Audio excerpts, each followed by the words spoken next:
Hi guys! Magandarang gabi! Welcome back dito sa Gandara SRU channel for Showbiz Update. Andito na naman nga po akong muli nagbabalik ang nagmamaganda ninyong kachismosang Kimpaw upang magatid sa inyo ng latest update and fresh happenings patungkol kay Kimi and Paulo Avellino. And para nga sa gabing ito, ang ating chika ay patungkol dito sa ginawa ni Papi Paulo na isang malaking sampal lalo na sa mga nangyayari ngayon. Malaking sampal po para sa kanila. So, ano kaya ito? Mukhang umaayon sa atin ang panahon na, naku, magdiwang guys. Tayo ang kinakampihan ni Papi Paulo guys, or should I say, at the end of the day, kay Kimi pa rin siya uuwi. Ay, may pagkana, charot lang. Anyway, before that, sa mga di pa rin po nakaka-subscribe dito sa ating channel, maaari lamang napindutin po ninyo ang subscribe button at notification bell para mag-updated po kayo at ma-notify sa mga susunod nating chika, balita, hinggil sa Kimpaw. Basta po mga balitang may kinalaman kay Kim and Paulo, sagot na natin yan. And eto nga guys, para sa gabing ito, eto na, wag na po nating patagalin pa. Grabihan ang pagpapaulan ng puso ni Paulo kay Kimi. Ayan guys, so ang dami. Nakakatuwa naman na after po ng mga bad vibes, bad news, pang-aasar sa Kim Pao fans, eto si Paulo at tayo naman ay pinapasaya. Kasi may paganito siya sa IG story ni Kimi, isang dakila pong stalker ata ni Kimi itong si Papi Paulo. Di natin alam may paganito. Buti na lang. Naku guys, napakaswerte naman ang mga nakakita niya mga floating legs na yan ni Papi Paulo. Apakarami oh, sana all talaga, sana all. Malaking sampal ito guys para sa kabila. Kasi nga after ng mga bad vibes, daming nga issue, ganto chuchuchu, ganto ganyan ganyan. At the end of the day, kay Kimi pa rin or si Kimi pa rin ang nagwagi. Nasa atin pa rin ang huling halakha. Grabing ginagawa ng kabila, no? Pinagmumukha po nilang si Jay. Pinagmumukha po nilang desperada sa kanila pong mga ginagawa na yan. Tapos si Paulo, ito po at sinisecure si Kimi na ang puso niya ay nasa kanya lang, wala nang iba. Si Kimi lang daw guys sa nagmamay-ari ng kanyang puso. Kaya ayan, puro puso-puso na yung IG account, IG Reels ni Kimi from Paulo Avellino. Well, ang daming komento sa matsaring ganyan, interpretasyon sa mga nagaganap, mga paganyan.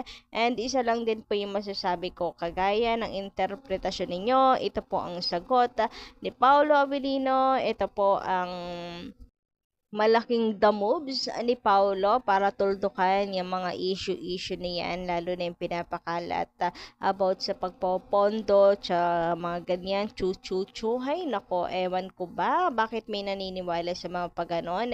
Pero ganun pa man, thank you so much, Papi Paulo, no, sa pagmamahal sa aming Chinita Princess. Anyway, sabi nga dito ni Miss Denita, yung ginawa ni Paulo na floating heart kay Kim, yun ay lapag ayuda 101 ni Paulo para isupalpal ang mga bitter. Hindi nila kaya si Paulo. May protective hero na si Kim. Kaya, kaya pa ba mga bashers? Pahiya na lang kayo. So, ayun, malaking sampal nga ito sa kanila. Parang napahiya po sila dito. Ano kaya reaction nila dito, no? Pikit mata na lang kaya? Speechless? Pikit mata? Or iyak na lang sa isang sulok?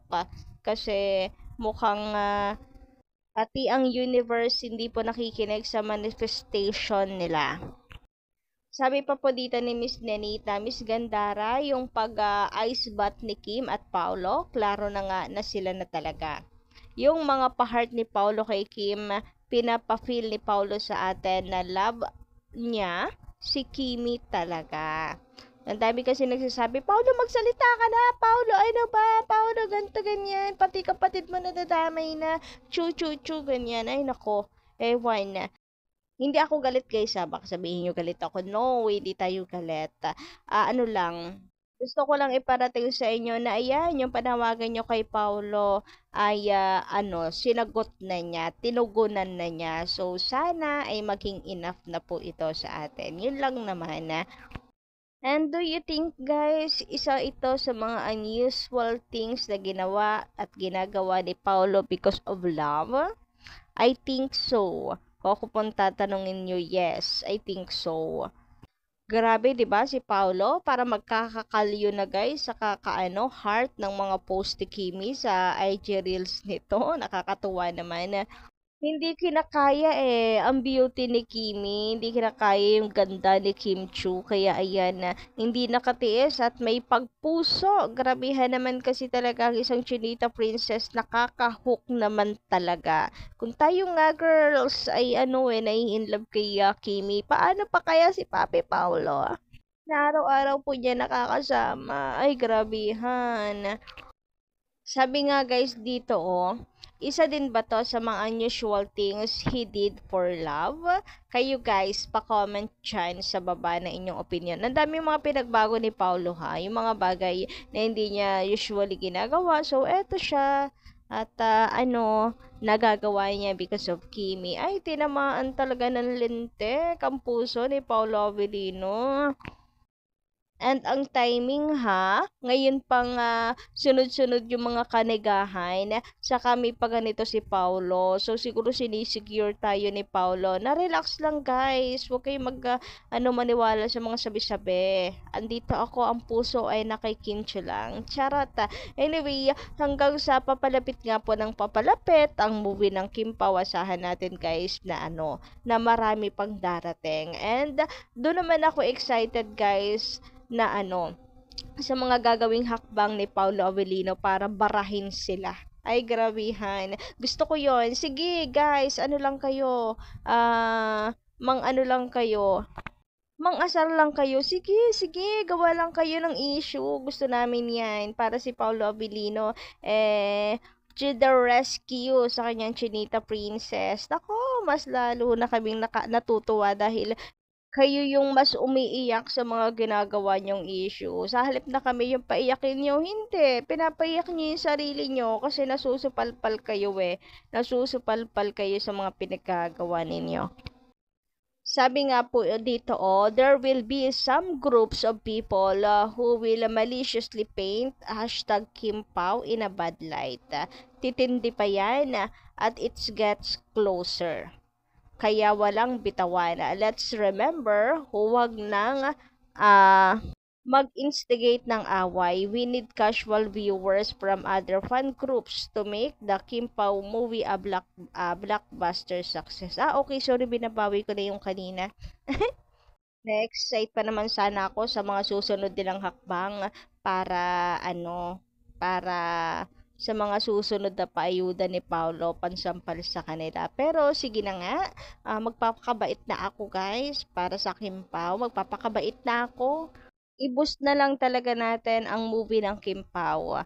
Lalo na't na papalapit na nga ito ng papalapit. Sabi pa nga dito, true, lalong-lalo na kapag palapit na ang showing ng Kim Pao movie. Sana simula ngayon, deadman na lang tayo sa mga nangbabash sa Kim Pao at mag-focus tayo kung paano makakatulong para mag-promote ng Kim Pao movie. And I also agree with this as a fan. Syempre, sana ay maging rin tayo maging tawag dito kasangkapan at the same time ng Kim Pao para ma-boost po yung kanilang viewers pagdating po ng showing. Samantala, sabi naman natin mga commentors from Sir Jetro Miliar, ang mga hopeless na yung mga fans ni Jay at wala na kayong magagawa kasi si Pao at Kim na ngayon at nagmumukha tuloy si Jay na kawawa dahil sa mga fans niya. Sabi naman dito ni Miss Soledad Riodique, fan ni Jay, hindi pa rin makaget over, mga AB normal. Hindi na natin itutuloy. Sa mga fans, you know what? Lahat ng nakaraan ni Pao, si Kim ang nagsasuffer. Hindi ba kayo nahihiya, mga fans ni Jay? Yung nilalait ninyo, bilyon na ang kinita At kayo, anong meron kayo? Kaya Kimpaw ko lang kayo. God knows everything, hindi pababayaan si Kimi. So what kung yung kapatid ni Paulo bumaliktad? Anong connect kay Kimi? Steady lang Kimpawa. So sana maging last na po ito ng mga negative comments natin at makiisa tayo sa mga Kimpaw sa admin. So yun lang guys sa ating update. Paki-comment lang po sa baba ng inyong opinion at saloobin. And of course, don't forget to click the subscribe button and notification bell for more updates. Maraming salamat. Bye-bye!